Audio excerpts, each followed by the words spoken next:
I get a phone call from Steve and Marge. They were referred by an existing client, and they come into the office and we are sitting down and we're planning their retirement.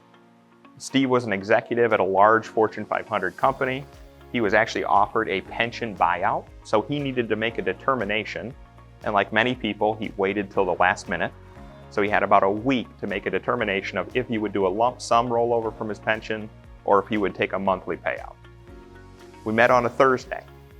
I took down all their documents, took copious notes of what they're looking for, and was actually starting their plan Friday morning, and things were looking really good. All of a sudden, I got a phone call from his wife, Marge.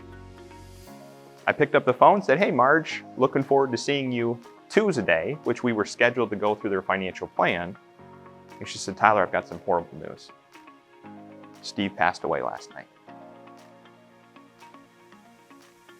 Silence on the phone, and we have to shift gears. We have to go from retirement planning to now making sure that Marge is taken care of and going to be okay for her retirement.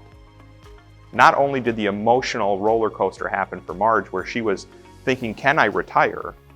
And can Steve take this pension and can we make it? To now, am I going to be okay?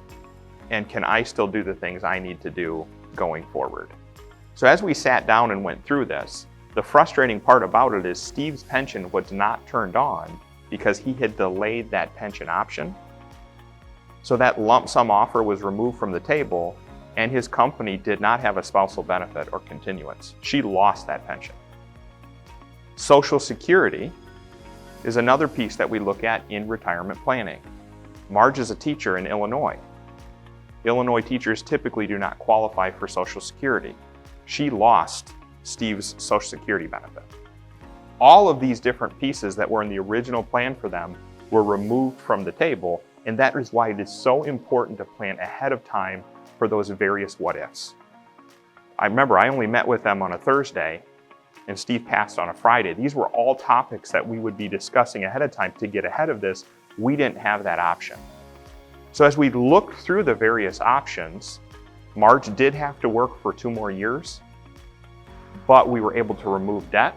We were able to take what they had saved, and they were good savers, and allow them to position it so Marge could still have the retirement she deserved. We then started bringing her children into the meeting. One of her main focuses was to make sure that her children were taken care of after she passed. Marge unexpectedly passed away 3 years later. She had taken all the steps that she learned after going through that hard time with Steve's passing and made sure her children would never go through that in the future, and they did not.